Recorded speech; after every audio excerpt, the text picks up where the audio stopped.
I would like to call the March 11th, 2026 governing body meeting to order.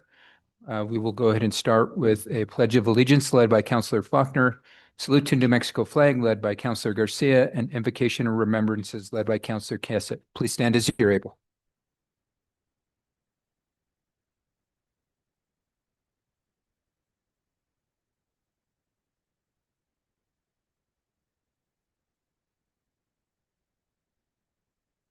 Flag.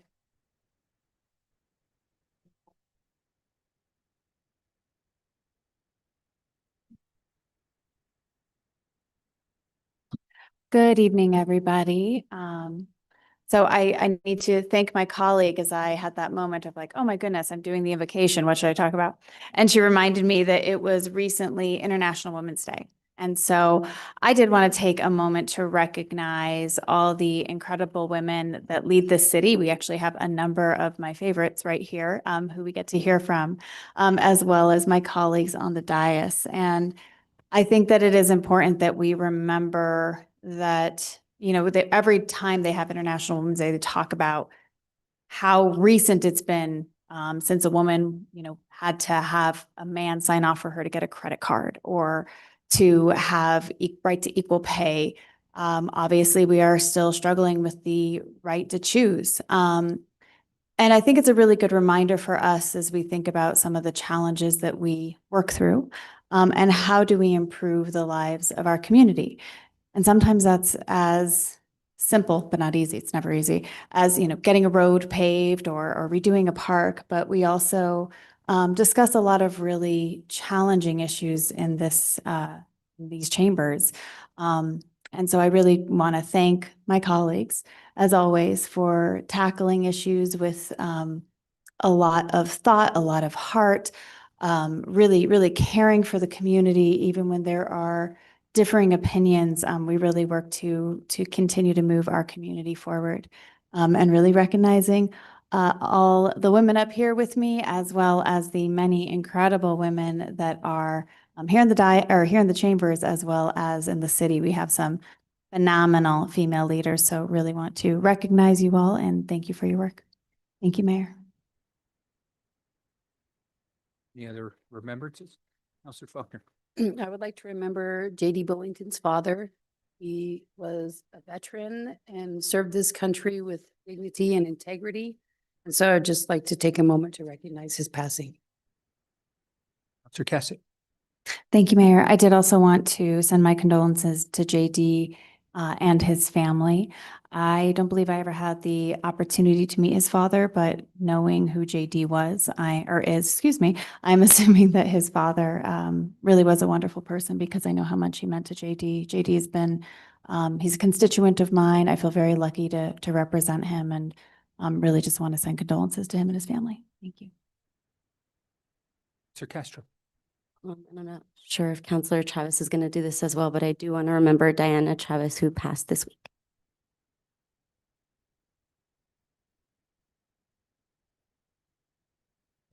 Let's take a moment to remember those acknowledged, as well as any of those in our community that might need our help or support. Thank you, everybody.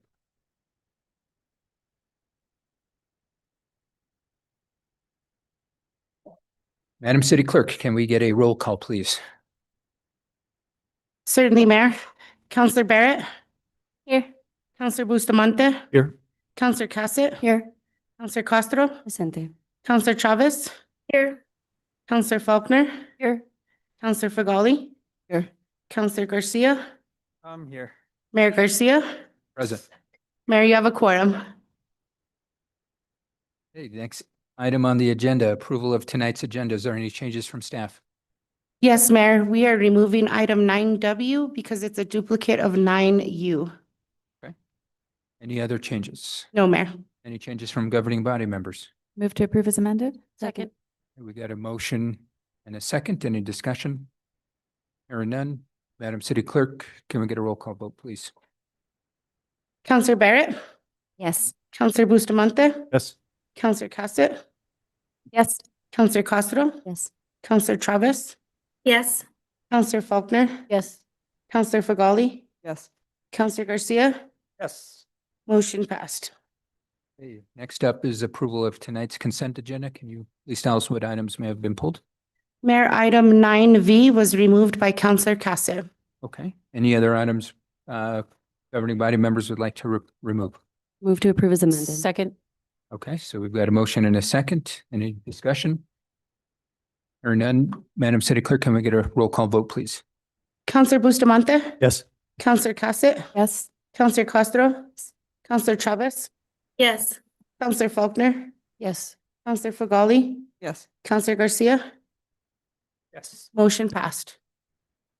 Thank you, Madam City Clerk. What's the next item on the agenda? Next item on the agenda is presentations. 8A is the For Kids Organization Youth Recreation Impact Recognition. And here to present is Philip Lujan, the Parks and Open Space Division, MRC Business Manager.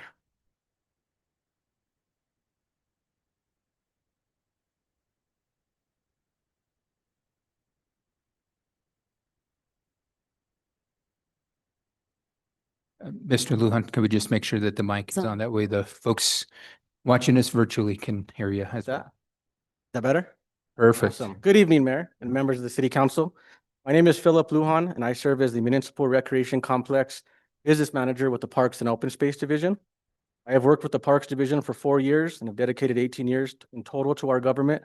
And during that time, I've had the opportunity to participate in several For Kids golf tournaments. This past August was the first year I had the privilege of helping lead the event. The For Kids tournament raises funds through team registration, sponsorships, in-kind donations, and event day fundraising. I'm proud to share that 2025 tournament raised $21,035. The impact of these funds goes directly towards expanding youth recreation opportunities in Santa Fe. Through the For Kids Foundation, these resources support youth programming across both the parks and recreation divisions. Programs are delivered at facilities like the Geneva Chavez Community Center under the leadership of Melissa Bustos, as well as youth golf and recreation programming at Marty Sanchez Links to Santa Fe's golf course under the guidance of our general manager, Lorenzo Vigil. This effort represents a strong partnership across our city. We are grateful for the collaboration of our recreation team, our park rangers, the MRC and park staff, the Troon team at our golf course, and the many sponsors and volunteers who make the event possible each year. For Kids Tournament has been a Santa Fe tradition for more than 25 years, and its continued success reflects the community's commitment to providing meaningful recreation opportunities for our youth. Tonight, it's my honor to recognize the impact of this organization and recognize the proceeds from the 2025 tournament to the For Kids Foundation by presenting our check to Mr. Peso Chavez, former city councilor and the founder of this tournament and the fund. We look forward to continuing this tradition and hosting the next tournament in August of 2026.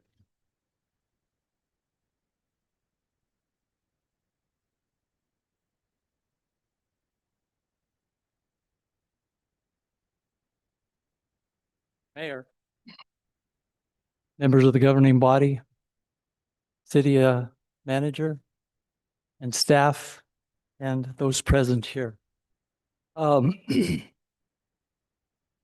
about 30 years ago, I guess I was sitting where all of you are. And when somebody said that you have issues that come up all the time and they're very critical and stuff, this place is memorial for all those times of good times, bad times, good, bad, and the ugly, I guess, as they say.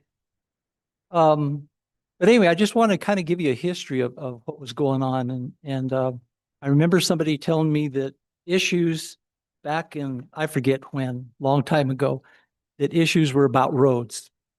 And they'd bring issues, the public would bring issues about roads. It'd bring issues about this. Well, during my time, it was issues about our kids not having places to go to. And I got complaints and saying, well, okay, so we built the Genoveva Chavez Center. Then we built the golf course. And then people couldn't afford these places. So I sat there and I said, well, okay, let's see if we can really collaborate with small business owners and government. And so I came up with this idea that was probably way out there, but it worked. And we always talk about small businesses are the backbone of our country, right? That's what we all say. You all say that. I know you do, because it's true. So I thought, let's bring small business owners and collaborate them with our government. See if we can come to some sort of resolution in helping our children out. And so I remember sitting there and I turned over to Molly Whitted, who was no longer with us. And I said, Molly, I said, I have this idea. And I think I need your help. And she says, I'm in. She said, well, I didn't even tell you what it is. That's how Molly was. She was always willing to go ahead and help. God bless her soul. So at that time, we started this thing called the 4Kids Golf Tournament. And it is an institution now where it did this. We wanted to get the kids off of the couch back then. And back then it was doing Tetris, I think, and maybe Monkey Man or something on TV. Get them off the couch and get them into this beautiful place that we established, the Genevieve Chavez Center, to go ice skating, play basketball, do all kinds of things, and out to the golf course. And if you've ever been out to the golf course, it is a 360-degree, beautiful place. Of two things that I can think of, we can all be proud of those two places. The Genevieve Chavez Center, because it is used an awful lot, and the golf course as well. And that's just a credit to everyone, the entire community, to support it. So anyway, we brought these two entities together, and lo and behold, 27 years later, we're still doing this. We've raised over a little $350,000 for our kids. They have scholarships, so nobody can not get off of that couch anymore. It's really apropos now more than it was back then, because I mean, think about this. We've got kids that all they do is, all they do is this. That's all they do. They don't get out and touch the ground, the grass, the ice skating rink, whatever it may be, a basketball. So I think we're doing some really, really good here in that aspect. And it just continues because of folks like you, small business, everybody comes together. I think that's probably one issue that we wouldn't have any, we all come together for that. And that's what we do. Secondly, if you ever come out to our tournament, when I started this thing, it was like, I came up with kind of a motto: fun, family, and food. Can't go without food in northern New Mexico. I mean, you have to have a celebration, right? A matanza or something like that. We didn't quite go to that scale, but you go there and you have food everywhere. You have a lot of fun, but it is competitive. It is competitive. And for the last 3 years, we have sold out. I think it's the last 3 years. We've sold out about 2 weeks before, because we can only have a certain amount of people out there. I think it's 128. So I think I forget how many teams there are, but we have sold out. It has kind of become an institution. The people that come here year after year after year, golf players and non-golf players, just love the tournament. It's familia is what it is. It's family. And some of these people come from other parts come from Colorado, Arizona, Texas, and some of them are kind of really good golfers, and they've been to these big tournaments put on by big people and stuff. They said, this is just really down home, and we feel good about it. So Mi Casa es Su Casa extends to our tournament as well. The other thing is, when I sat there years and years ago, I always kind of fidgeted around because a 501c3 was coming to stand here, and you knew what they were coming to stand for. They were coming to ask you for money. Rightly so, because there's a lot of good 501c3s. I can tell you this right now, I'm pretty sure by saying this statement, I don't think you've ever had anyone from a 501c3 come to give you money. And that's what we're doing here today. We're going to present to the mayor a check for $21,035. It will go into the fund for the scholarships for this next coming year for kids to participate at the Genoveva Chavez Center and at Marty Sanchez Links course. So there's no excuse for those kids not to be utilizing this money. And I will tell you this, every one of you that's sitting up there, you, by accepting this and by this organization, has touched every constituent in your districts and obviously in the city of Santa Fe. So without further ado, oh, and by the way, I've never had any complaints with the tournament, really, a couple of them and stuff. But I decided this year that if Mr. City Manager, if you could give me the mayor's card so I can hand out, that if there are any complaints, he can go ahead and take it. I know he's got thick skin and he can do, because he does it every day, right?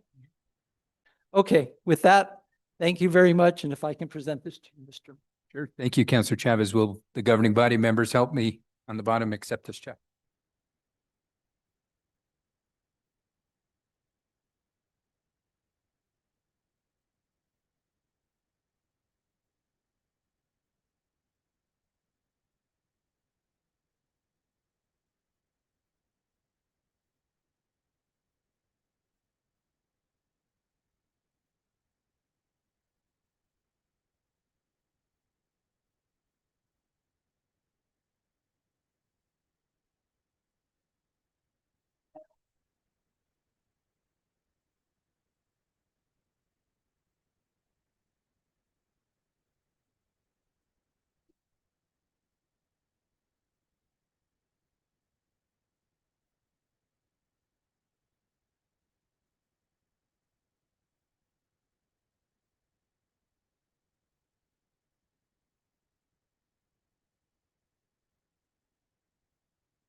Thank you to former Councillor Chavez and to the city team for showing up tonight.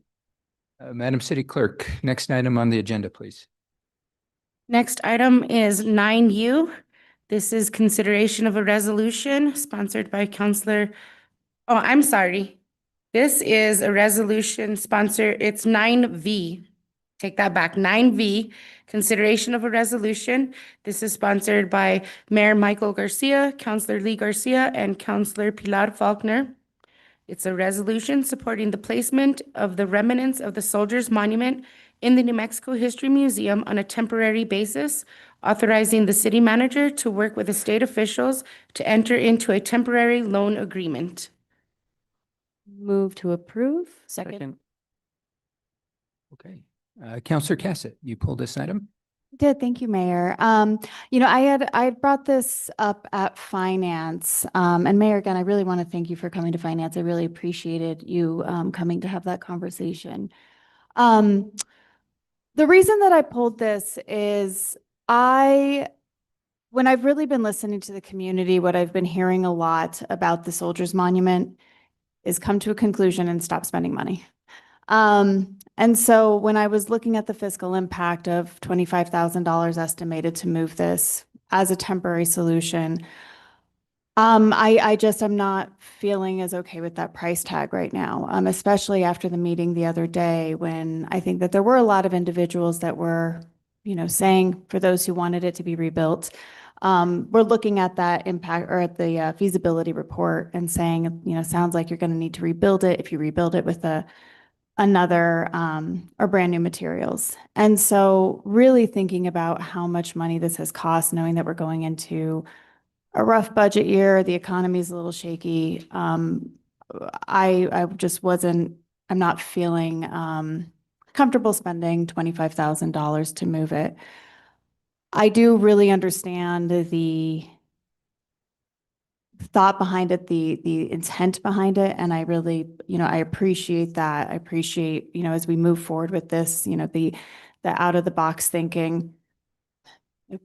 No pun intended. Maybe we should use different language, the creative thinking, the creative thinking about how we continue to move this forward. And as I've said, I really do want to be a part of that as one of the two sitting up here who's been here for the entire journey of the Soldiers Monument, starting into, well, I guess not the entire one, but from it coming down in 2020, and really seeing what's happened in the community. And as I said, at finance, I submitted my name to Marcos. I really do want to continue to move forward with finding a solution. And for the first time, maybe in a long time, I feel like we're close, or maybe ever. I feel like we're really close to finding how we are going to move forward with this as a body and as a community. And so because of that as well, feeling like we are getting closer to finding a solution. And honestly, it very well may be that the remnants do go into the museum and that, is a permanent solution. But I am really in favor of moving forward as fast as possible, spending as little money as possible. And the juice is worth the squeeze, if you will. Thank you. Thank you, Counselor. Counselor Faulkner. Whereas I do agree with Councillor Cassett that we should make a decision as soon as possible. I also think that a lot of trust in the governing body in the city has been broken because of how long this issue has been allowed to go on, and the way it was managed by leadership only furthered the divide. And so for me, the amount of money spent on putting this in the museum would be worth educating the community on what our options actually are, and providing some transparency that has not been provided before, which I know the community has asked for many, many times. And so to me, this money is well spent in that it will provide an opportunity for the community to see what the actual status of the obelisk is, and perhaps it will also illustrate that we have a new governing body that values transparency and that wants to ensure that the community has all the information that we have available as a governing body. And I do like this effort, and I signed on to it because I do believe that the community is part of the government, and that there have been times in government where we have different styles of leadership have separated the community from their sacred right to participate in the decision-making for issues just like this one. But we cannot just act. We have to make sure that everyone has all the information that they can have so that we can make just and good decisions. And so that's why I'm supporting this. I think the amount of money being spent to educate the community and to allow for transparency and hopefully build some trust in the community, I think it's worth it. In comparison to our entire budget, it is very small. And if that brings trust back to the community, then I think it's worth it. Thank you, Counselor Faulkner. Counselor Castro. Thank you, Mayor, and thank you to my colleagues for being able to have these difficult conversations.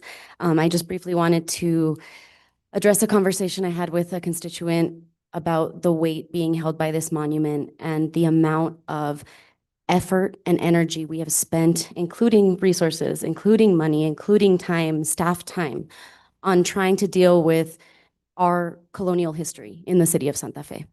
This is much bigger than just this monument and the decision that we're going to make to address our true history. And as our colleagues have heard for hours of testimony, what this community is asking for is truth, is an honest opinion of our governing body of what truly happened.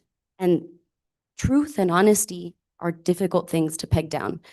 So though I do have some hesitation in contributing more city funds and resources to this conversation, it is small in comparison to what we've already done.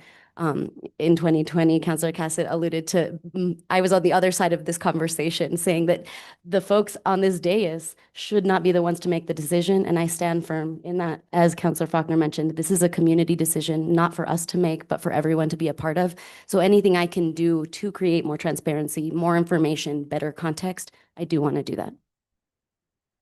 Thank you, Counselor. Any other comments or questions from the governing body? Counselor?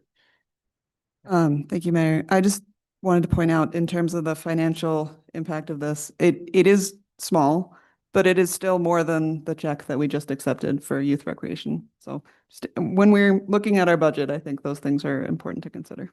Thanks. Thank you, Counselor. Any other comments or questions? Hearing none, Counselor Chavez, I think I don't see a hand up, so, okay. With that being said, Madam City Clerk, can we get a roll call vote, please? Certainly, Mayor. Counselor Cassett, No? Counselor Castro, Yes. Counselor Chavez, Yes. Counselor Faulkner, Yes. Counselor Fagali, Yes. Counselor Garcia, Yes. Counselor Barrett, Yes. Counselor Bustamante, Yes. motion passed. Thank you, Madam City Clerk. What's the next item on the agenda, please? The next item on the agenda is item 10. This is the action items discussion agenda. 10A is a request for approval of amendment number 2 to item 22-0521 with Clarion Associates to reassign the contract to Gobel Partners LLC, change the scope of work to include land code update phase 2, substantive updates to regulations and procedures in the land development code that implement key community standards and land development policies, increase the compensation by $519,657 for a new total amount of $766,354.06, and extend the term to December 31st, 2027. And Janice Blinknoff is here to present. Thank you. Thank you. Dennis, do you want to give us a update or a presentation on the topic, please? Thank you, Mr. Mayor. I have no presentation today, but Okay. I can give a brief explanation of the request. You have the memo in front of you, as well as the amended contract, the proposed scope of work, and the letter from Clarion Associates. The letter from Clarion Associates, you'll see, is fully executed by them, relinquishing any interest they have in the remainder of the contract or the land development code update. That is acknowledging their reassignment to Mr. Matt Goebel of Goebel Partners. As the city clerk had mentioned, this is a 3-part request. The first is to reassign from Clarion Associates to Goebel Partners. That would be for phases 2 and 3 of the LDC update project. The second is to extend the contract term by 12 months. We don't anticipate needing that time at all, although procurement had advised us this would be the most appropriate time to include it just in case. That would end the contract at December 31st of 2027. And the third assigns the value of the remainder of the contract at $519,657. You may remember from phase 1, the original contract included a funding amount for phase 1 only, and kind of pushed the task down the road to determine the amount needed for phase 2, which is this request. Now, I want to clarify that given the new consultant taking on, which actually is our old consultant, he just switched firms. The phase 2 and phase 3, we anticipate at this point that those will actually be collapsed together to create an efficiency there. So really the $519,657 should be enough to fund all the way to the end of the project with full adoption of the new code. However, we are leaving phase 3 in the contract technically.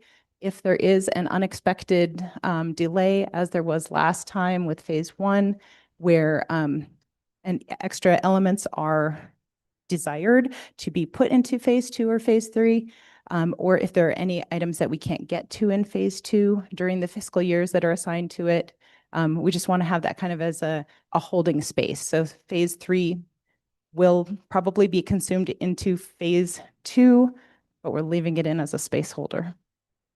And I stand for any questions that you have. Questions from the governing body? Yes, Counselor Fagali. Thank you, Mayor. Ms. Politnikoff, thank you for that. That is very helpful. I have a couple questions. So I know that we amended previous contract to account for, my understanding, some additional requests that we had and some additional time that was needed. Have we accounted for those things in phase 2 so that we won't have to do that again? Mr. Mayor, Councilor Fagali, yes, we have accounted for that. If you dug way deep into the archives of this project at the very beginning of the Land Development Code update, when Clarion Associates was having to take a guess at the value of potential future phases, they had estimated that it could be $375,000 for phase 2. That was before we went through the odyssey of phase 1. Additional sections and elements were requested. A protracted review happened on the internal side for the draft of LDC phase 1. And so there was some additional expenditures that ended up making phase 1 a little bit more expensive than it anticipated. Mr. Goebel, having been with us for that entire journey, had anticipated that, and you will see that there is a contingency built in to the budget that you have in front of you. Okay. And then the second question is, so I understand that there probably won't be a phase 3. It'll probably be, a single larger phase 2. But if there is a phase 3, is that going to be more money or is that included in this money? Mr. Mayor and Councilor Fagali, there is always a chance that there could be additional complexity that is unanticipated. I think it depends on what comes out of our public scoping and what comes out of this council as well as our planning commission as necessary elements as we go through it. So we want to leave a little bit of space for improvement while we are building the code rather than having to go back again later to build in things that come up that are worth a little bit more investment at that time. So that's a maybe. It's a maybe. Okay. Thank you. So I hope not. Thank you, Mr. Mayor. Counselor Faulkner, then Counselor Kessett. I do think whereas we need to be fiscally responsible, I think we also need to provide space where if something needs to be done and it's the right thing to do and it will save time and money in the future, that we need to be able to be a little bit agile and flexible because circumstances change. I think all of us on the dais have enough life experience to know that a year earlier, things looked one way, a year later, they look another way. And so I do support the idea of having some range of flexibility that allows us to adjust if circumstances change. But I do think we need to be fiscally responsible, but I think we can strike a balance in that. Counselor Kessett.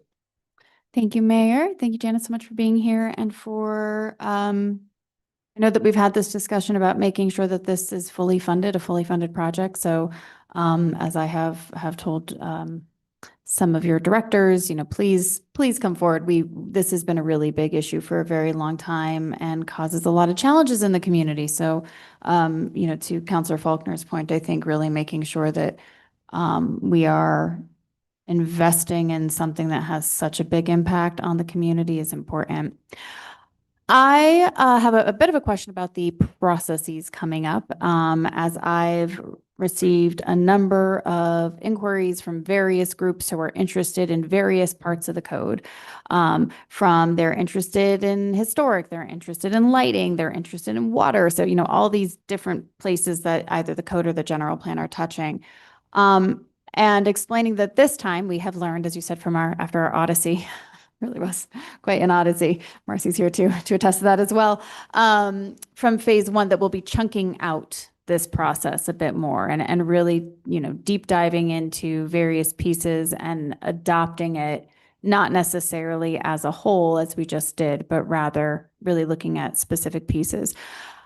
How can the community be notified, be aware of when the component that they are most interested in is coming up? And do we already have a prioritization of what we'll be tackling first? Mr. Mayor, Councilor Cassett, I'll answer that in two parts. The first being that with this approval, if you deem it approved, Mr. Goebel will begin work immediately as soon as we can get his contract passed through the process. Our consultant is actually responsible for the project website. So as you may have noticed, our project website for the Land Development Code is in need of updating at this time. It's very out of date. So I would recommend that the public go to the Land Development Code update in the next month or so and sign up for the listserv. Also, we're going to be updating that more often as we start moving quickly through phase 2 and through those chunks or parts that we had described. The second part of my answer would be that we do have a prioritization roughly sketched out at this point. We need to confirm this with Mr. Goebel. However, we anticipate that the first set of corrections to the Land Development Code will be Scrivener's errors and some technical errors that took place in the adoption of the first phase. That is easy to process.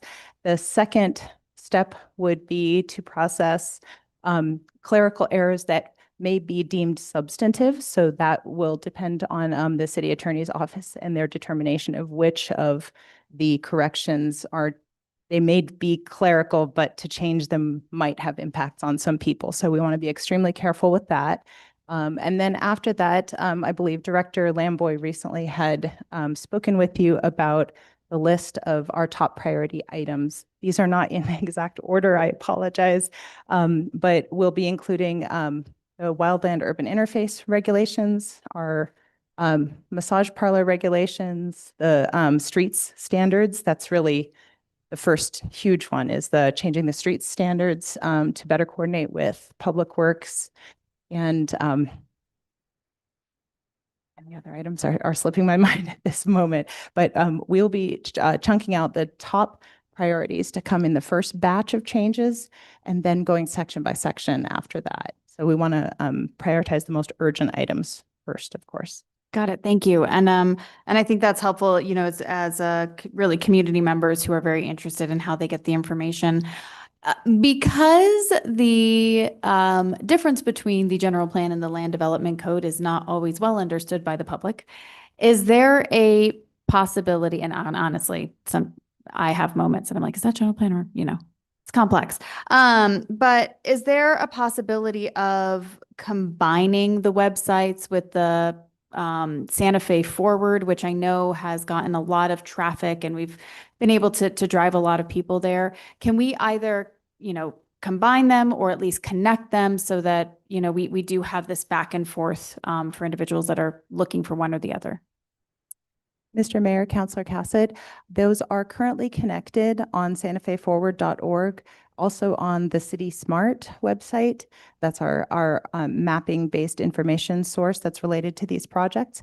So they are connected, but as I mentioned, it's unfortunately kind of going to a dead end because once it gets to the LDC update page, it's not updated at this time. We have considered combining them into a single web page, and we may end up doing that in the future for budgetary purposes so that we can kind of keep that great information source alive longer.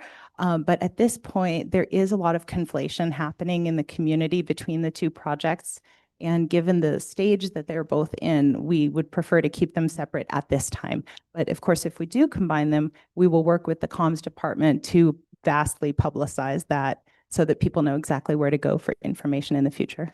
Okay, all right, got it. Thank you. And it sounds like we'll get that website updated probably ASAP. Last question might be a question for Marcos regarding the Scrivener's errors, excuse me. We have the ordinance moving through right now that I believe it's on public comment. If that passes, will that should apply to the entire code. So they should not have to come through us to make those changes, correct? Yes. Yes, that is correct, Councilor Cass. Okay, wonderful. Thank you. That's all. Thank you, Mayor. Thank you, Counselor. Any other questions from governing body members? Comments? Hearing none, Madam City Clerk, can we get a roll call vote, please? We need a motion. Move to approve. Second. Counselor Castro, Yes. Counselor Chavez, Yes. Counselor Faulkner, Counselor Fagali, Yes. Counselor Garcia, Yes. Counselor Barrett, Yes. Counselor Bustamante, Yes. Counselor Cassett. Yes. Motion passed. Okay, thank you. Thank you all. Next item on the agenda, Madam City Clerk. Next item is matters from the city manager. Mr. Mayor, I just want to thank staff for the great job they did in the chambers. So I just wanted to thank specifically staff for painting. We're starting to clean this, get this a little more organized. So I just want to thank staff. So, and I want to thank Marcy. I don't know if you noticed, but we moved Marcy up close so she could be more interactive with you guys. So we're trying to keep this place moving fast. Thank you. Next item on the agenda, Madam City Clerk. Next item on the agenda is matters from the city attorney. Thank you, Mr. Mayor, members of the governing body. I recommend that the governing body go into executive session to address the matters on the agenda. And I might have Okay. a motion, Mayor. Sure, Counselor Castro. So I move that we enter executive session pursuant to Open Meetings Act, Section 10-15-1H, Subpart A for discussion of purchase, acquisition, or disposal, is that right? Of property? No.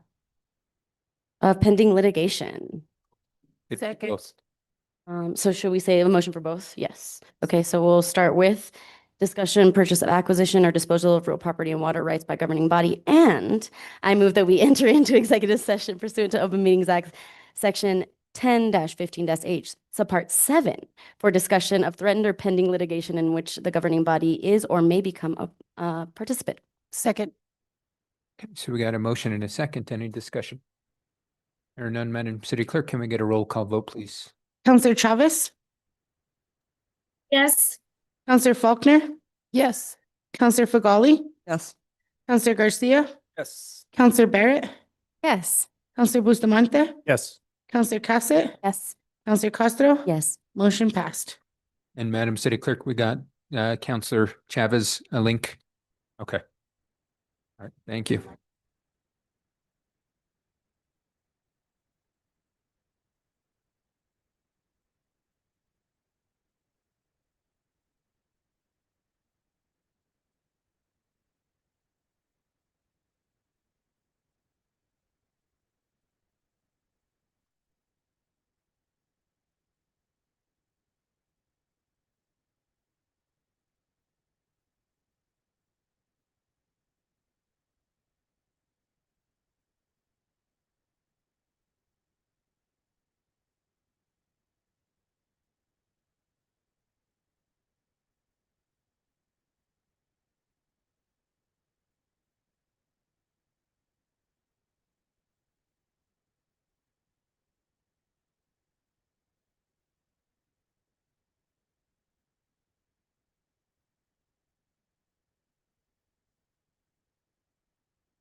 Not yet.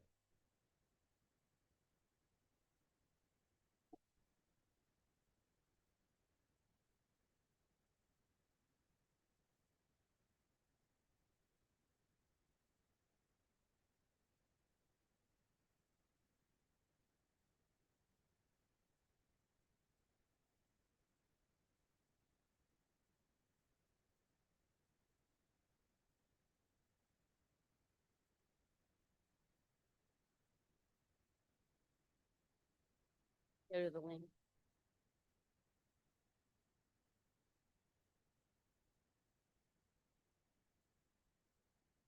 I would like to make a motion that pursuant to the Open Meetings Act, Section 10-15-1J, I move that the governing body return in open session and state for the record that the matters discussed in the closed session were limited to those specified in the motion for closure.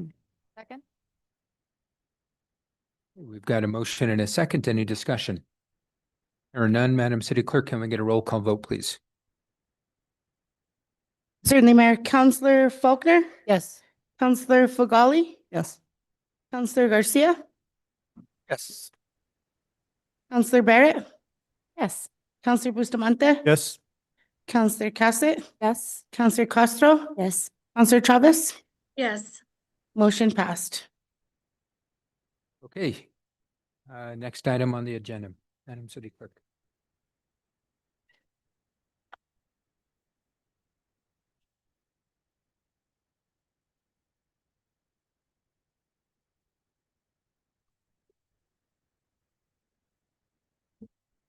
The next item is item 13. It's an executive session action item. What's the will of the governing body?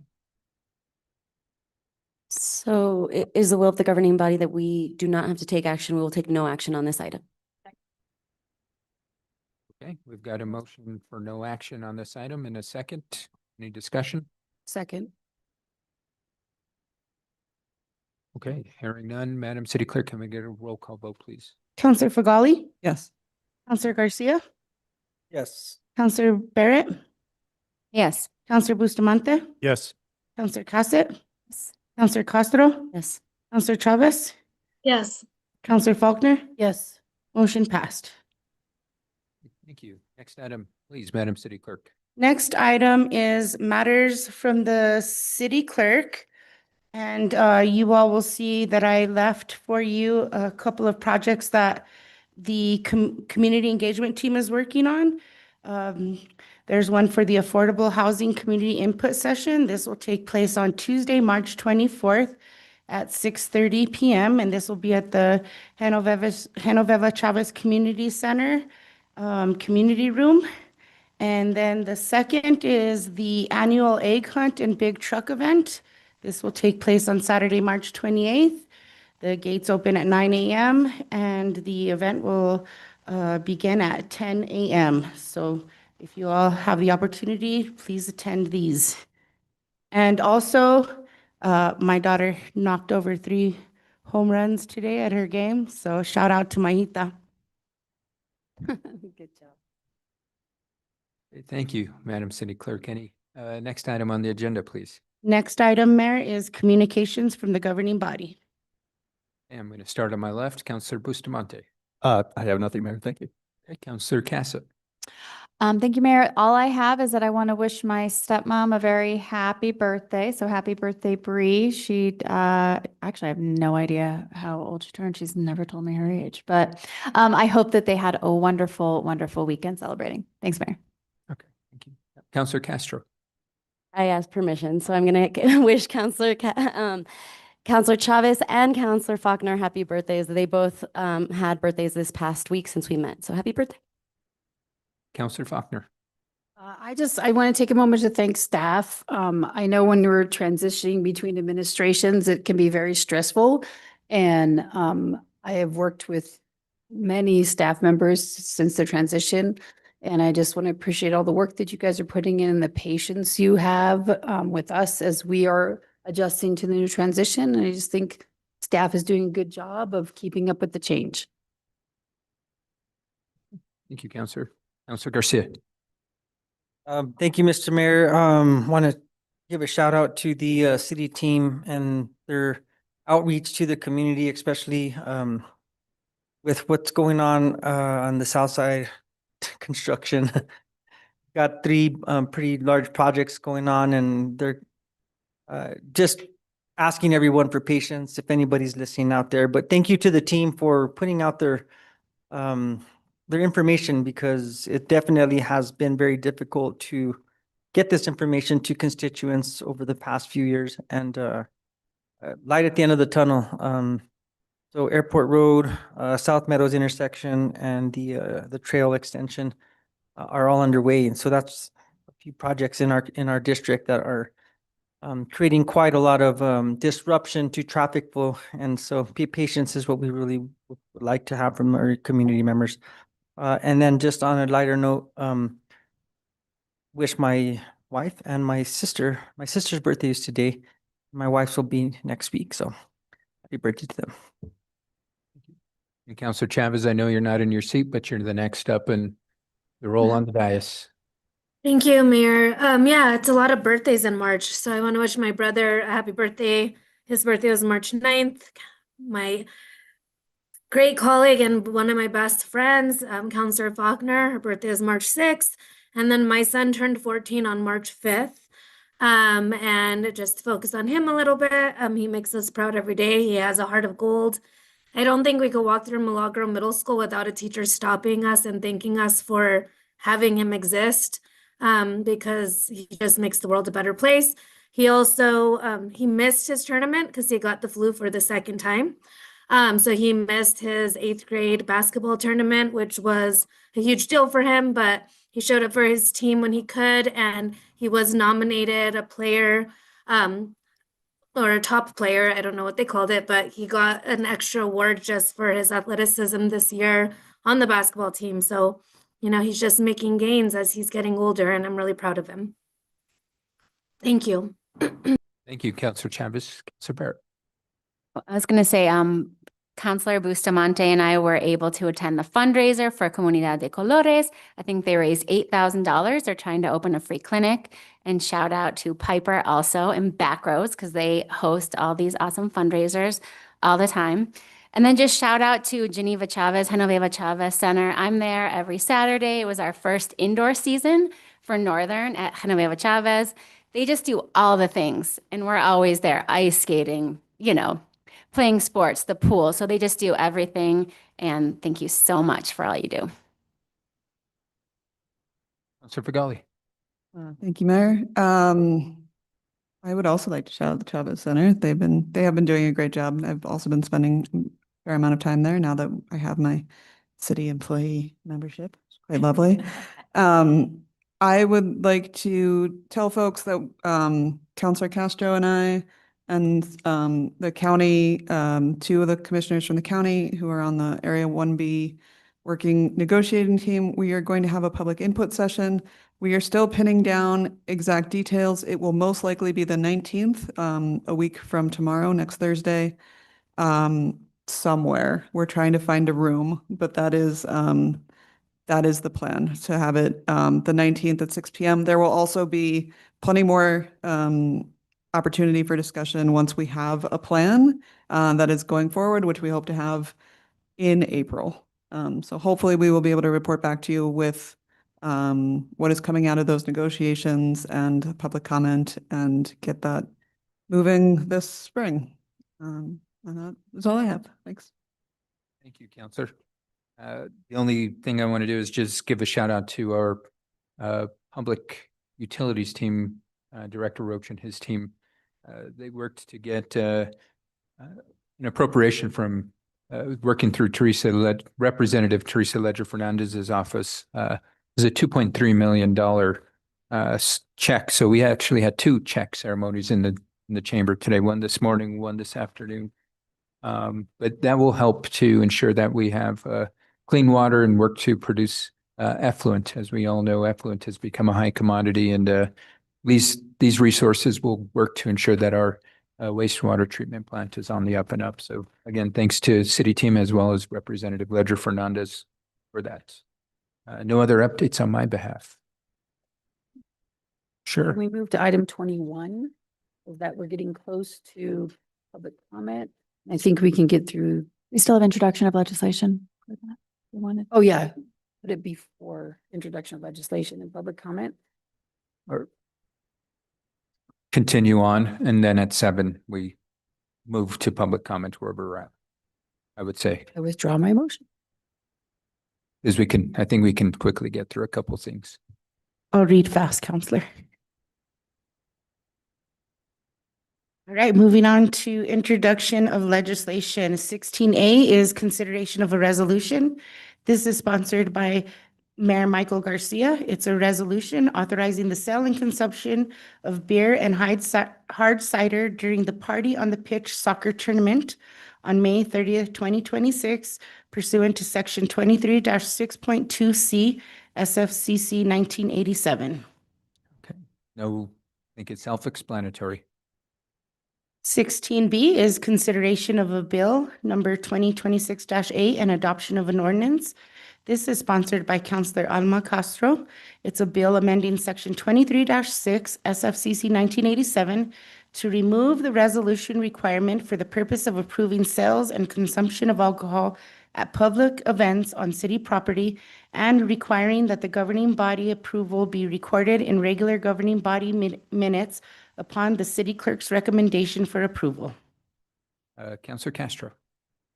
Very interesting that these two are on the same docket, but because we so often hear these resolutions, I think it would be appropriate for staff to take the lead on these. Thank you. Thank you, Councilor. Next item, please. Item 16C is consideration of bill number 2026-5 and adoption of an ordinance. This is sponsored by Councilor Amanda Chavez and Councilor Pilar Faulkner.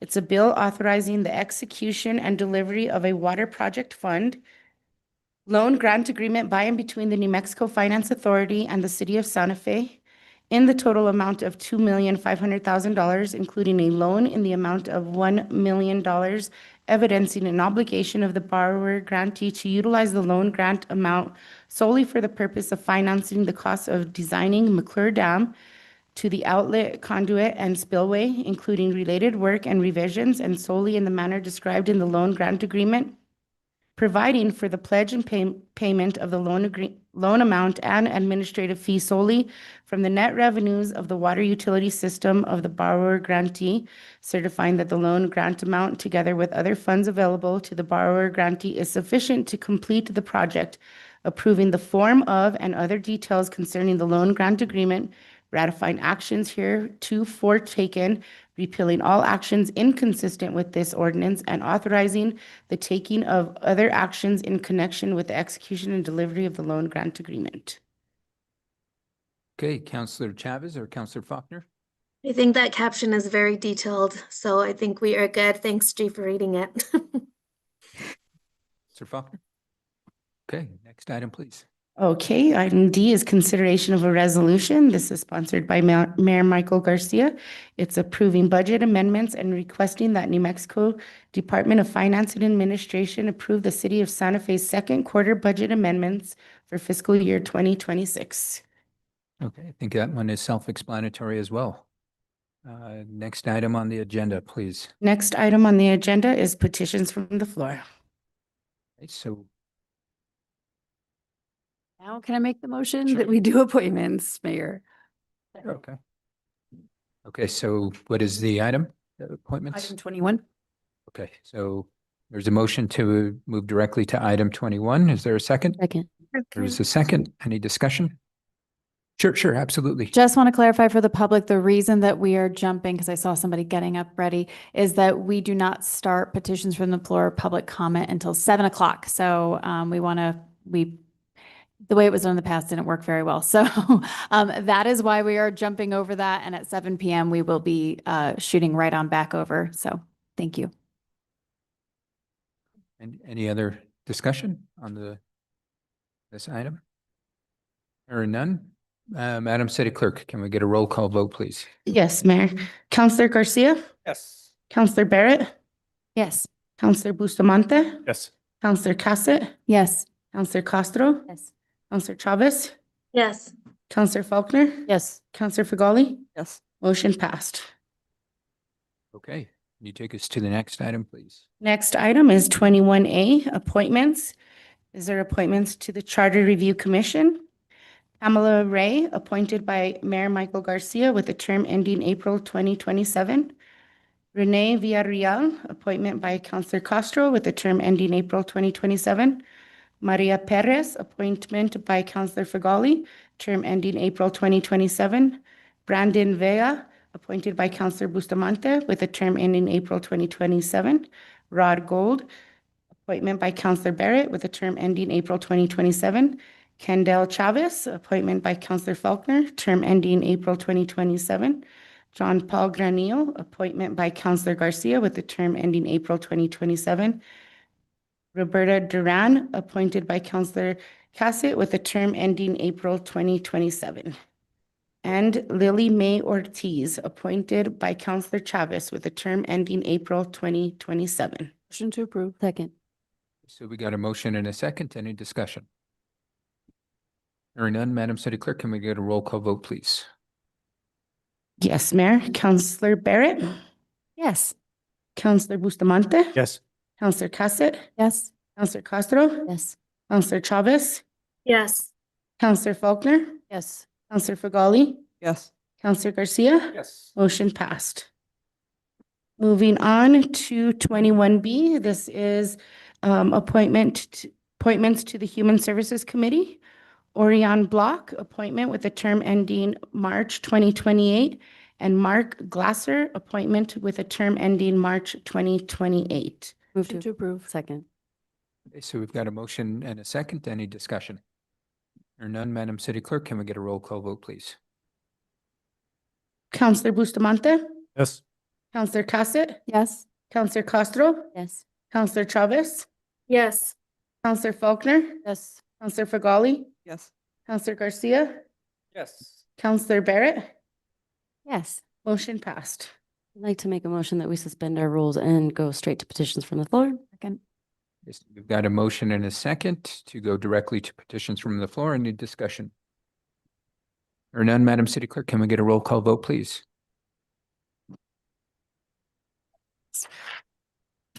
Michael, if you'd please set up the timer. Need to No, wait, not yet, but we got to, Sorry. Okay, yes. Let's go with roll call vote. Councilor Cassett, Yes. Councilor Castro, Yes.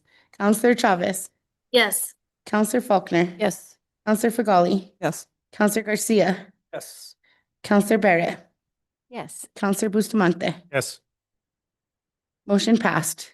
okay, so we are going to move now directly to item number 17, which is petitions from the floor. If any members of the public would like to address the governing body, now is the time to do so. As noted by the city clerk, each individual will have 2 minutes to address the governing body. And as folks address the governing body, please state your name and your council district and your address if you'd like. Mayor, if I may, before we begin, if we can get the timer on the screen. Thank you, Michael. Appreciate it. Thank you. Thank you, Mayor and members of the council. My name is Tony Gerlich. I am not sure what district I am in. I think, let's see, I think I'm in Councilor Barrett's district because I was in Councilor Garcia's district. And I come here to advocate for a petition, not a petition, but a resolution that was passed at last year's city council by the Bicycle and Pedestrian Advisory Committee. I was a member of that and still am a member of that committee, as well as a board member of Bicycle Santa Fe. And thanks to then Councilor Garcia's leadership, we did pass a resolution that the cycling community was very excited about. And the current cycling community is not really sure what the impact of that resolution has been on our community. And I just wanted to read very quickly, the resolution did establish or was to establish a regular inspection schedule to assess the condition of city's bicycles and pedestrian infrastructure, develop and maintain a geographic information system based inventory on the physical condition of each element of the city's bicycle and pedestrian infrastructure, and then use that to prioritize maintenance and development. Terrific resolution. And last week at the Bike Santa Fe's Winter Social, which Counselor Bustamante and Barrett attended. Thank you. We had many questions. What was the effect of that resolution? Can we see the impact of it? And no answer for it. And I'm assuming that it got folded into the infrastructure and into the guts of the city's funding mechanisms. But it would be great if we knew exactly what that is and how much and where and all of that, and make this resolution integral and implemented with fidelity. Thanks very much. Speaker, please. Mayor Garcia, councilors, my name is Roberto Roybal. I live in District 1. I'm here to talk about the obelisk again. I strongly urge you to not spend any money on this obelisk anymore. I know you're spending some money now to take some pieces to the museum. I hope it is very temporary. I think the only expenditure that should be made for this obelisk is to take it to the city dump. I've come here before. I've said this several times. I will continue to say this. The monument is egregious. It's just very egregious. The native folks here do not want it. It's a slap in the face. The Union soldiers, people like to say how the Union soldiers saved New Mexico from the Confederacy. That's true. Got to give them credit for that, obviously. But that doesn't absolve them for hanging indigenous peoples on the plaza. I think we don't need monuments to genocide, basically. Monuments around the country, from the Confederate soldiers and on with massacres, they're taking down those monuments. I think we should continue that and not honor genocide, which is just plain and simple. And I just really strongly urge you to get rid of that, take it to the dump. Thank you. And I will be back again whenever it comes up on the agenda. Thank you very much. Next speaker, please. Hello, my name is Marcia Emerton. I'm in District 4, and I wasn't going to talk about the obelisk at all, but I have an idea. If you've ever seen John Lennon's memorial in Central Park, it's like a 12-foot circle. It says Imagine in the middle. It's a mosaic. What if we did one that just said Remember? Now on to what I came to talk about. I'm here to talk about the hotel that's happening or whatever at the corner of Cerrillos and St. Francis. They did jump through all the hoops to get it going. That's not the problem. I just think it's a seriously bad idea. Trying to put 2 turn lanes in there on the corner, and you can't, there used to be an old saying, you can't get there from here. It's true in a lot of Santa Fe, and that's definitely going to be true. When you're coming to the north on St. Francis, you can't turn left to get into the turn lanes. It's just in the wrong place. As one of the planning commission said during that meeting, it's like 10 pounds of sausage trying to go into a 5-pound bag. I think that was Mr. Scott. It made me laugh, but I think it's true. It's just the wrong place. Oh, the other thing is, just because you can doesn't mean you should. I say this to small children a lot, and I think it's true of this. It's just a wrong place for it.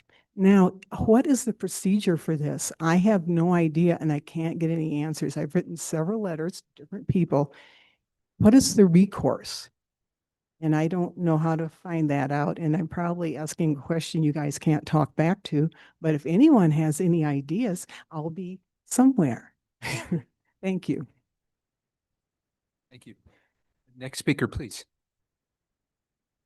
My name is Pelican Lee. I live in District 1, and I'm also here to talk about the Marriott Hotel that's proposed for St. Francis and Cerrillos, because mostly the traffic problems there are already not great. I live near there. I go through that intersection most every day, and when a train comes through, especially at rush hour, sometimes it takes 3 lights to get through that intersection, and that's without that hotel there.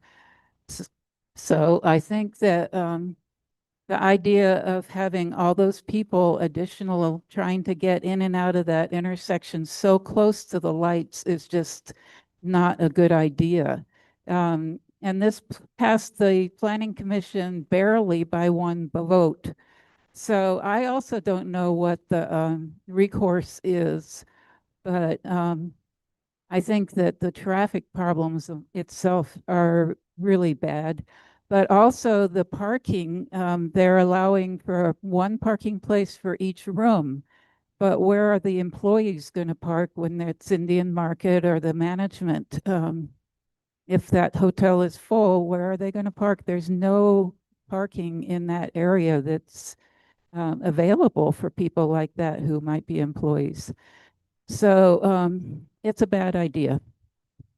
That's all I got to say. Next speaker, please.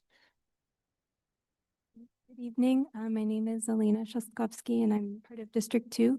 Honorable Mayor and Councilors, thank you for the opportunity to comment tonight. I read on the news that Mayor Garcia's goal with the resolution accepted by the governing body tonight regarding the remnants of the obelisk is intended to help the community move forward in the interest of the broader benefits of all of us here in Ogopoge. Unfortunately, I'm concerned that the resolution does not address the underlying issue, which is namely the base of the monument. And while I share the interests of everyone who supports unity and healing, it is painfully apparent in the passionate commentary we've heard even tonight that the continued presence of any part of this monument in the plaza does not promote unity or healing.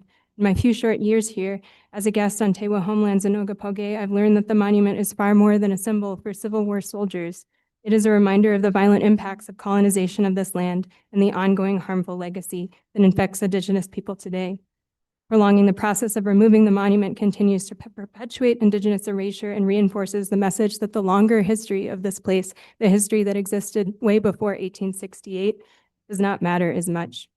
Regardless of what happens with the loan decision, I urge the mayor and council to not only make any subsequent decision with the consultation and engagement of Native folks directly impacted by the racist plaque and oppressive symbol that this monument to colonizer warfare represents, but also honor the promise of a future plaza that celebrates and uplifts a vibrant city where the land, her original stewards, and all her current residents are honored, an open space of plants and possibility. Thank you. Next speaker, please. Name is Stan Diamond. Poet version of the dramatic version.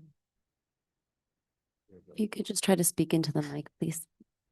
Okay, it's dusk, and I'm driving back to Santa Fe from the Albuquerque airport. I'm tired from a long day's travel, Zainaba de La Bajada, to seek the surreal thing. There it is. I squint to note on the east side of I-25, what appears to be a flashback to my youth. Stacks of good and plenty boxes containing licorice delight. Price is right. Licorice fine.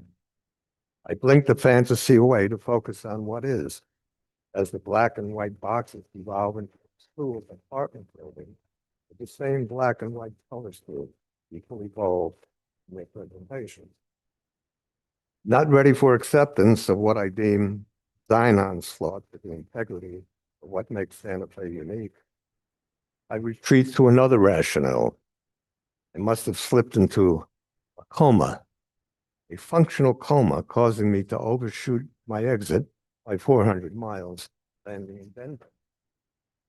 As I sober from noting landmarks familiar, the defunct shopping center, the fully operational Walmart, I'm faced with a sad reality. A city different is now moving to look like the city same. Dallas, Phoenix, Denver. Enough an elaborate preamble. Where do we go from here? The good news is that remediating the incursion is an easy fix. Paint them the same earth tones as the neighboring apartment complexes. There are so many reasons, traditions to remain consistent with our architecture, our history. Please, let's pay attention and respond accordingly. Thank you. Next speaker, please. Good evening, Mayor, Councilors, Martinez District 1. I wanted to just say I attended the March 8th meeting of the Planning Commission when the non-elected officials approved the facts and finding conclusion for the new Marriott Hotel at the intersection of Smith Road and St. Francis. That at that meeting, they gave us 30 days to appeal. So far, I've not seen an appeal, and that their decision that needs to be 4-story hotel that is planned for that intersection is a disastrous decision. My hope is that within that time period, one of our lucky elected officials will say, let's appeal, or maybe all you guys would say, let's bring it to us and let's make a decision, a real decision on it. Because right now, you guys don't have to make a decision on it because the Planning Commission already did. And you guys washed your hands. That's not the way it should be. Something that's leaked should be represented by our elected officials to come up and say that we really don't like what's going on there. I mean, if we really want to look at it, if you look from Cerritos Road, from Osage all the way down to even the end of Cerritos Road, there's no 4-story buildings that are butted up to the road. This is only 65 feet setback, this 4-story building. Everything else is all single 2-story buildings at high end. I mean, you could ask that hotel to come down to 2 stories and make this a little better. Look, a 4-story building at that intersection is just not right for this intersection. And I think you guys here and this have the power to do that. Come back and look at it, make a decision to where you're make a decision for Santa Fe. This is our town and your town too. I just don't feel this hotel is at the right place, and somebody needs to stand up and say, you know, Rick is right. At least one time, say I'm right one time. But to me, I just think the way the decision was made by the Planning Commission, the previous speaker said it was a split vote that broke by a tie. Some of those commissioners knew this wasn't the right thing for it, and I just think that we have an opportunity here. You guys have an opportunity here to say, you know, let's take a look at it and let us make the decision, not let non-elected officials make this decision for this hotel. And I think. Thank you. Next speaker, please. Good evening, Mayor, councilors. I concur with what Mr. Martinez just said. I'm supposed to say. Get your name and one. I'm nervous. no worries. It's okay. I've thought a lot about what is the purpose of zoning.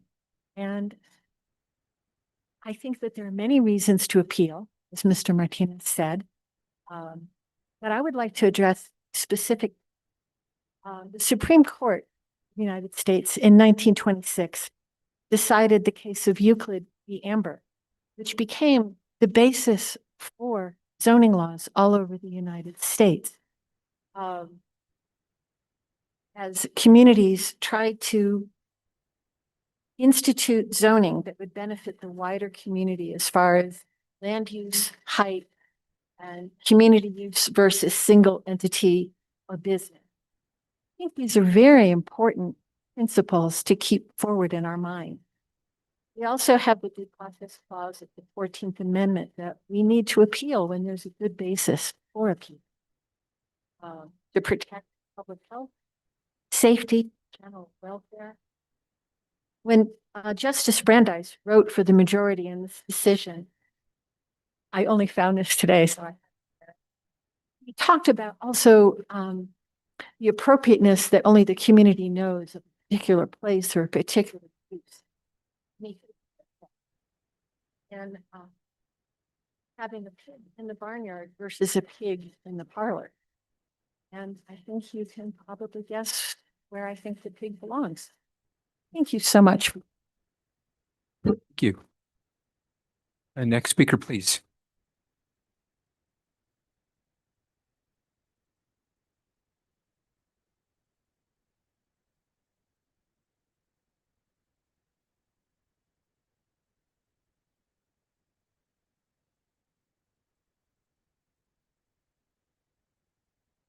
All right.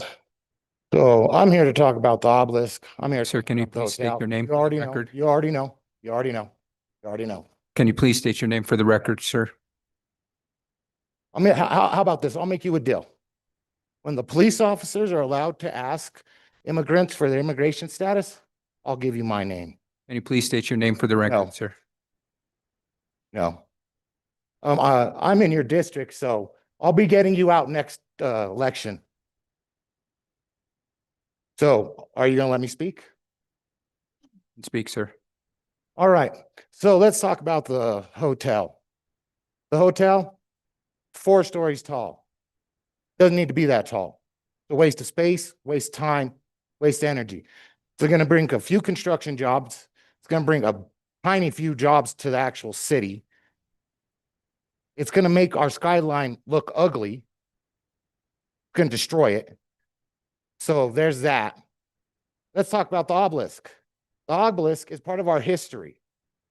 It has been here since the 1800s. Yes, people are upset. We can't change the past. We can only move to the future. When that obelisk was destroyed in 2020, it was not even took into court by the city, and that person bring up on charges. It was let go. So that told me right there the city didn't care. We need to rebuild that obelisk. It is our history. It is part of our pictures, is part of our history. So if you want to look past history and you want to just say, oh, okay, we're just going to let history go. Why have history books? Why even look back in the histories? That is there. Yes, it may be a hard thing for people to see, but it's there and it's going to stay there. You know, you guys want to lose our history. Stop giving our city, our history, and our everything away. Let us be us. Sir, your time has expired. Next speaker, please. Hi, good evening. Sit on. It sounds so quiet compared to where I've just been. I can tell you about that another time. My name's Elizabeth West, and it's too bad the gentleman before me didn't give his name because I happen to agree with much of what he said. Maybe not the way he said it. I know one time I was talking to some people who I was having a real disagreement with, and I got heated, and I, in the end, apologized for being heated, but I did not apologize for what I said. So, and that happens a lot. I basically, you know, I've sent you all an email at some point, and I have been out of commission. I've been too busy, so I didn't come last meeting. And I just want to say that my idea, sorry, I don't know, I needed to go out to dinner instead of come here. I can't swallow anything. Excuse me. I think the intention that the governing body has at the direction of the mayor, I believe, to move forward about the Soldiers Monument is excellent. And I salute that. I think it is time to make a decision. And some of you probably know what my decision would like to be. I kind of agree with the gentleman who spoke just before me. I don't believe Santa Fe needs to be afraid of its history. However, if you decide to make some kind of a compromise in order to work things out, that's your choice. I actually think it would help if one of you were an agent to appear before the H board and you could just get a designation of status. It will make things easier. It doesn't determine at all what the treatment will be or what you will be doing. I have 3 seconds left. I'm so proud of myself. Thank you very much. You guys are doing really well. I'm rather impressed, quite frankly. Thank you. Are there any other members of the audience that would like to address the governing body? Madam City Clerk, is there anybody online? Yes, Mayor, there is one hand raised in the Zoom room. Stephanie Benenato. Good evening. Can you hear me? Yes, we can hear you. Stephanie Benenato, District 2. I wanted to just say about EPRA that I think part of the problem is that the departments don't respond in a timely way. I've been waiting to hear about citations for lack of sidewalks and curbs in the 1100 block of Don Cubero, which you, Mayor, are quite aware of since you asked twice to have those curbs and sidewalks repaired. And 2.5 months later, I have gotten no response. And this is a big problem in terms of EPRA, and also asking now why you want the request. That really flies in the face of the law. In terms of the obelisk, it's nice to say that it should be statused, but the structure does not remain as it was. It is more than half destroyed, and I don't see how the board could status it at all. It's just kicking the can down the road to think that you should take it to the H board. And you also have an ordinance that talks about non-conforming buildings cannot be repaired or replaced, but only removed. And I think that is the controlling statute here, or ordinance. And I think that you should pay attention to that because it helps direct what you can and cannot do. And then I just have questions about your selection of charter commission members. I noticed, I know that the mayor encouraged people to apply, but said that it didn't really matter, that each counselor could pick whoever they wanted. And I noticed that a lot of the people, maybe half even, were on the former commission. Maybe that's not a bad idea. I noticed there was a sort of reciprocity in certain picks where somebody had supported somebody and now that counselor is supporting that person for the commission. And I just wondered too, I didn't notice that any one of these members is a lawyer. Not that I think it should be lawyer dominated, but it is about the law. And it seems to me that it would be helpful to have had at least one lawyer on the charter commission. Thank you. Thank you. Are there any other members of the public online that would like to provide comment? Mayor, no other hands are raised. Okay. With that being said, let's go ahead and move on to our next item on the agenda, please. Next item on the agenda is 18. This is public comment on bills. First public comment, no action. 18A is consideration of bill number 2026-3 and adoption of an ordinance. This is sponsored by Mayor Michael Garcia.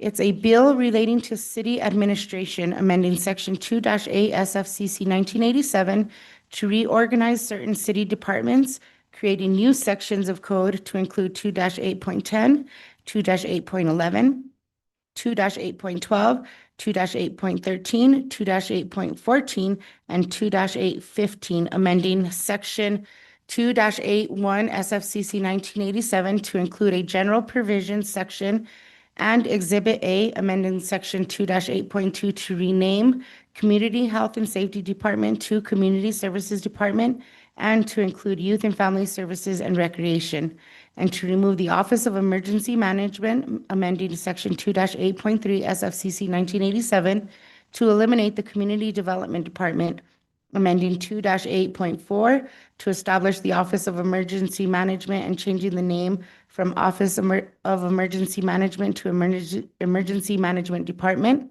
amending section 2-8.5, creating a new department, the Economic Development Department, and to include the Arts and Culture Division and the Film Division, amending 2-8.6, creating a department, the Land Use Department, and to include the Affordable Housing Division, amending section 2-8.7, creating Tourism Santa Fe Department, creating section 2-8.14 to include a new Regional Airport Department, creating section 2-8.15 to include the Metropolitan Redevelopment Agency and renaming it Metropolitan Redevelopment Agency Department, repealing sections 2-14, 2-15, and 2-20 SFCC 1987, repealing Exhibit C of SFCC 1987 City Organization. Okay, are there any members of the public that would like to give their public comment to this item? I don't see anybody in chamber. Is there anybody online, Madam City Clerk? Yes, Mayor, one hand is raised. Stephanie Benenato. Okay, Ms. Benenato, the floor is yours. Good evening. Thank you. I just hope that this is, I don't know that it's really intuitive, like under community services, having recreation. I mean, I understand it is a service, but it wouldn't exactly be where I would have looked for it. And I'm wondering how the organization works, like who's reporting to whom? Are all these departments, or I guess they're departments, reporting to the city manager? Or is it divided like it was before?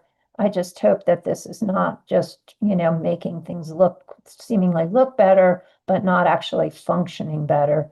And I would love to have some discussion from the city council about what these changes really mean. And I understand you're just introducing it tonight, but I hope that before there is a vote, that the council will discuss the organizational changes and whether it increases efficiency and also helps people find departments.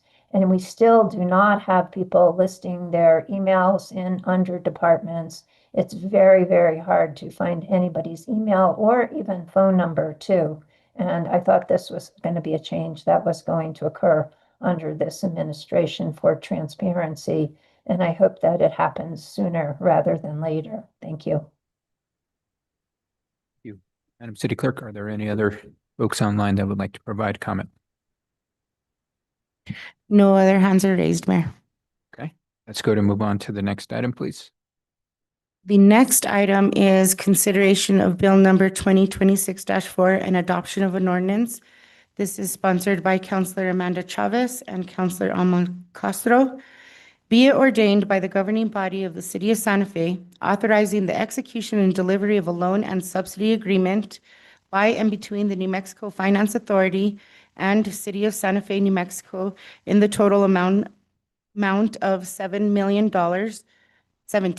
I apologize, evidencing an obligation of the borrower to utilize the loan amount solely for the purpose of financing the costs of constructing a new flocculation and sedimentation process and making improvements to the Canyon Road water treatment plant as a component of the system owned and operated by the borrower, and solely in the manner described in the loan agreement, providing for the pledge and payment of the loan solely from the net revenues of the water utility system of the borrower, certifying that the loan amount, together with other funds available to the borrower, is sufficient to complete the project, approving the form of and other details concerning the loan agreement, ratifying actions heretofore taken, repealing all actions inconsistent with this ordinance, and authorizing the taking of other actions in connection with the execution and delivery of the loan agreement.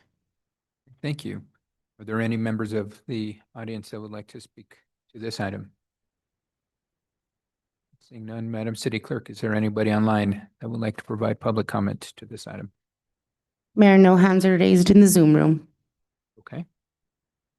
Seeing and hearing that nobody would like to provide comment, let's go to move on to the next item, please. Next item is consideration of bill number 2026-7 and adoption of an ordinance. This is sponsored by Councilor Jamie Cassett. It's a bill creating a new section 2-2.10 of SFCC 1987 to establish city attorney and city clerk authority to correct Scrivener's errors. Are there any members of the public that would like to provide public comment to this item? How about online, Madam City Clerk?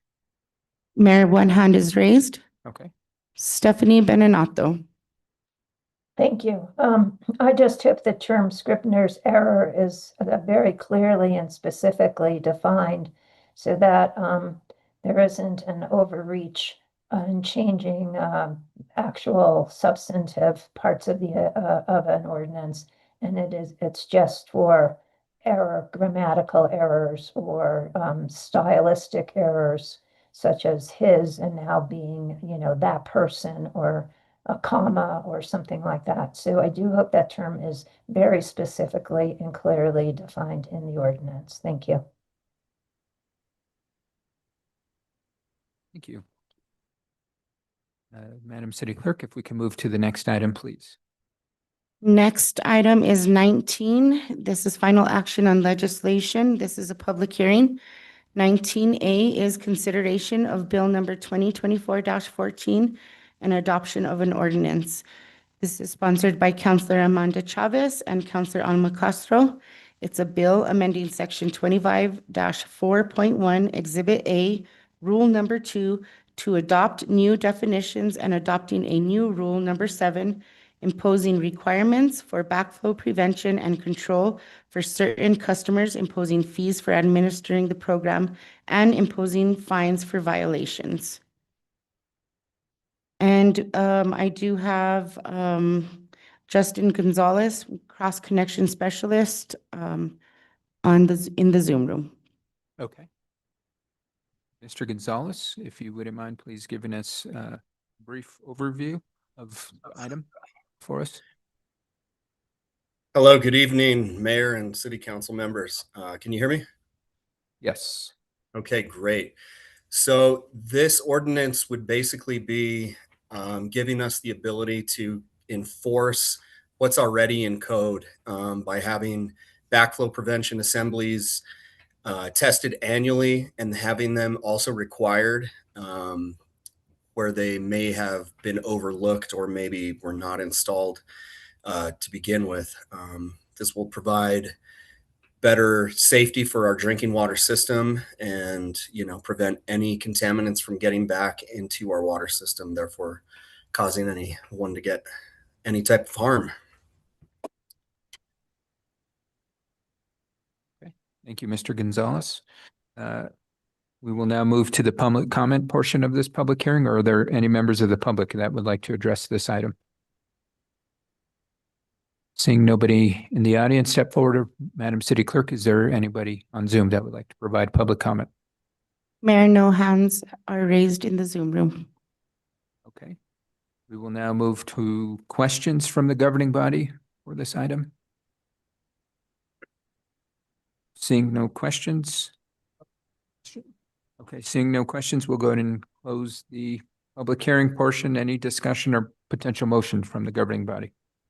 Move to approve. I'll second. Okay, so we've got a motion and a second. Any discussion on the motion? There are none. Madam City Clerk, can we get a roll call vote, please? Yes, Mayor. Counselor Castro? Yes. Counselor Chavez? Yes.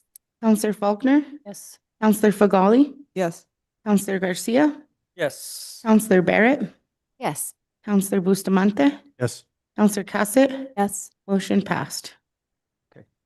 Thank you, Madam City Clerk. Next item on the agenda, please. Next item is 19B. This is consideration of bill number 2026-1 and adoption of an ordinance. This is sponsored by Counselor Amanda Chavez.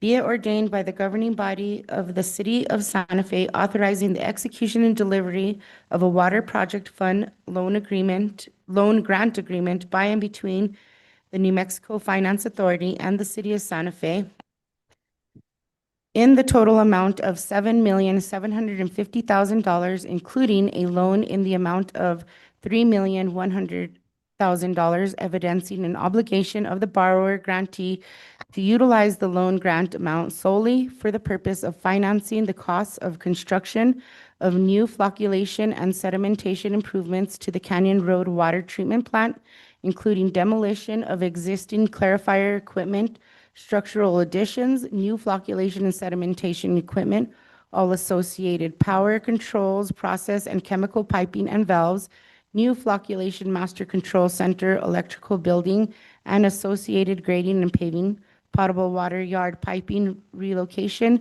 and all associated instrumentation, electrical, architectural, and HVAC design components, including related work and revisions, and solely in the manner described in the loan grant agreement, providing for the pledge and payment of the loan amount and an administrative fee solely from the net revenues of the water utility system of the borrower grantee, certifying that the loan grant amount, together with other funds available to the borrower grantee, is sufficient to complete the project, approving the form of and other details concerning the loan grant agreement, ratifying actions heretofore taken, repealing all actions inconsistent with this ordinance, and authorizing the taking of other actions in connection with the execution and delivery of the loan grant agreement.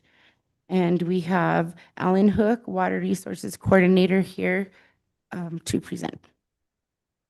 Thank you, Madam City Clerk. Mr. Hook, floor is yours for a presentation. Honorable Mayor, councilors. It's a very detailed description. I don't know if I have much more to say. But this is complementary to the previous bill that was introduced with the revolving loan fund. Again, the good news is we've got $4,650,000 as a grant.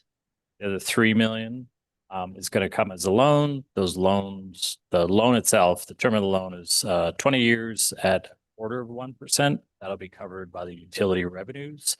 And so this is going to be advantageous to us as a utility, going to increase along with our filter plant upgrades to estimate approximately 12 million gallons a day. Comparatively so, we're at 9 to 9.5 max right now. So it's definitely an upgrade for that facility. And with that, I'll stand for any questions and also. Thank you. Okay, thank you, Mr. Hook. Now is the public comment portion of this agenda item. Are there any members of the public that would like to speak to this? Seeing none in the chambers, how about online? Madam City Clerk. Mayor, no hands are raised in the Zoom room. Okay, how about we'll go ahead and move to questions from the governing body. Seeing none, we'll go ahead and close the public hearing portion of this agenda item. We'll move to now discussion or potential motion. Motion to approve. Second. So we've got a motion and a second. Any discussion on the motion? Or none, Madam City Clerk, can we get a roll call vote, please? Yes, Mayor. Counselor Chavez, Yes. Counselor Faulkner, Yes. Counselor Fagali, Yes. Counselor Garcia, Counselor Barrett, Yes. Counselor Bustamante, Yes. Counselor Cassett, Yes. Counselor Castro. Yes. Motion passed. Okay, thank you, Madam City Clerk. I believe that completes our agenda for tonight. So we stand adjourned.